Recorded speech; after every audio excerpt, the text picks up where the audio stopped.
कांदे घेतलेले आहेत, मिरची, मीठ, लसूण, जिरे हे घेतलेले आहेत. आज मी कांदा भाजी करणार आहे आणि त्याच्यासोबत बटाटा वांग्याची रस्सा भाजी करणार आहे, फक्त गावच्या पद्धतीची. आता मी कांदे घेतलेले आहेत, हे बारीक ठेचून घेतलेलं आहे. लसूण मिरची आणि त्याच्यावरती हळद टाकलेले आहे, कांद्यावरती हळद मीठ वगैरे. आणि आता कोथिंबीर घालते आहे त्याच्यावरती. हे सगळं एकजीव करून घेत आहे, एकजीव करून घ्यायचं आहे. कांदे मी मोठमोठेच घेतलेले आहेत, 5 किंवा 6 घेऊ शकतात. आता मी त्याच्यावरती बेसन पीठ टाकलेलं आहे, बेसन सोडायचं आहे. ते मस्त थोडं काहीतरी पाणी सुटेपर्यंत आता मी तळायला घेतलेले आहेत. मी एक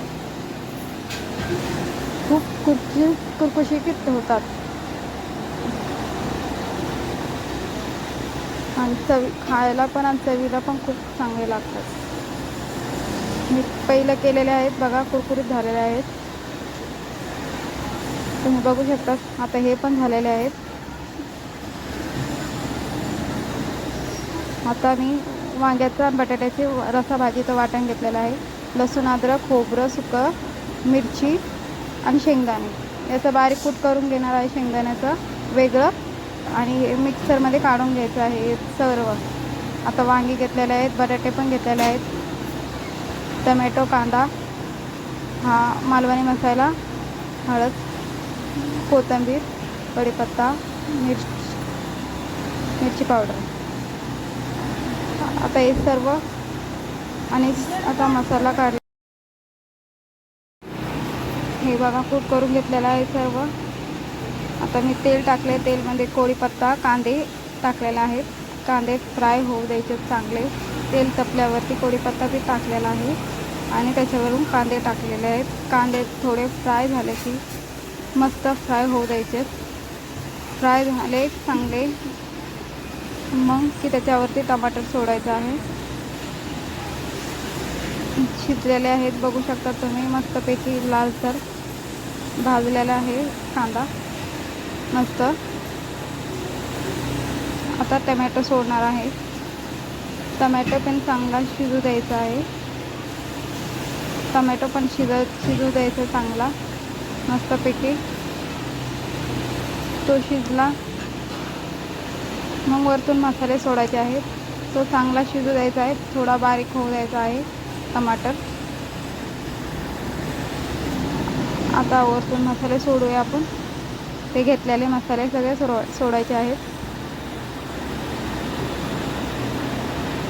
तुम्ही बोलू शकता यात मीठ का नाही घेतलं. मीठ मसाल्यामध्ये मी पहिलंच वाटताना घेतलेलं आहे आणि थोडं मीठ मी नंतर भाजी थोडं झाल्यावरती टाकणार आहे.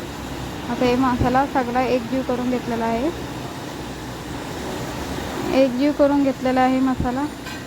आता याला सगळे तेल सुटायला लागले. आता वाटलेला मसाला, खोबरं, लसूण, कोथिंबीर, मिरचीचा हा वाटलेला मसाला टाकायचा आहे आणि शेंगदाण्याचं कूट थोडं शेवटला टाकायचं आहे. मस्त याला पण थोडं तेल सुटेपर्यंत टाकायचं आहे आणि तेल सुटेपर्यंत मस्तपैकी झालेला आहे. आता हा एकजीव करून घेतलेला आहे. आता वांगी आणि बटाटे सोडायचे आहेत त्याच्यात. बटाटे टाकलेले आहे. आता बटाट्याला सर्व टाकून बटाटे सर्व एकजीव करून घ्यायचे आहेत.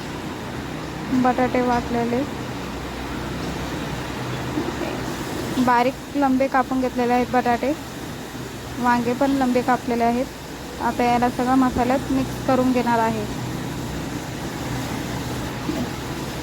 आणि तुम्हाला जेवढं हवे तेवढं पाणी घेऊ शकता तुम्ही. मस्त गावाकडची झणझणीत वांग्या बटाट्याची भाजी तयार तुम्ही खाऊ शकता. तुम्हाला हवे तेवढं मिरची पावडर टाकू शकतात तुम्ही, मिरच्या पण घेऊ शकतात. मला तेवढं पाहिजे तेवढं मिरची घेतलेली आहे मी थोडी. आता एकजीव करून घेतलेलं आहे सर्व. असं ते एकजीव करत घ्यायचं आहे थोडं.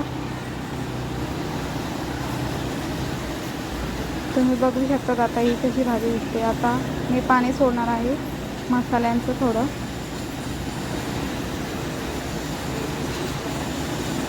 मसाल्यांचं पाणी सोडत थोडं अंदाजात तुम्ही पाणी टाकू शकता. ते सर्व एकजीव करून घ्यायचं आहे मसाला पाणी सोडल्यावरती. आणि वरतून शेंगदाण्याचं थोडं कूट टाकायचं आहे. हे बघा, तुम्ही कूट टाकलेलं बघितलंच असेल. मी शेंगदाण्याचा कूट शेवटला घातलेला आहे. आणि थोडी उकळी येऊ द्यायची. उकळी आल्यावरती चांगलं ते मऊ शिजले का नाही वांगी ती बघायची. वांगी शिजले की मग वरतून थोडं मीठ टाकायचं चवीनुसार, कारण की मी मसाल्यात पण घेतलेला आहे वाटायच्या ह्याच्यात. तुम्ही बघू शकतात आता चांगले झालेले आहे. उकळी पण शिजलेले आहे, वांगे पण शिजलेले आहेत मस्त. आता मीठ टाकते आहे. हे थोडंच घेतलेलं आहे चवीनुसार मीठ. आता बघा तुम्ही, छान पद्धतीत गावच्यासारखी झणझणीत वांग्या बटाट्याची रस्सा भाजी. आता कोथिंबीर सोडत आहे.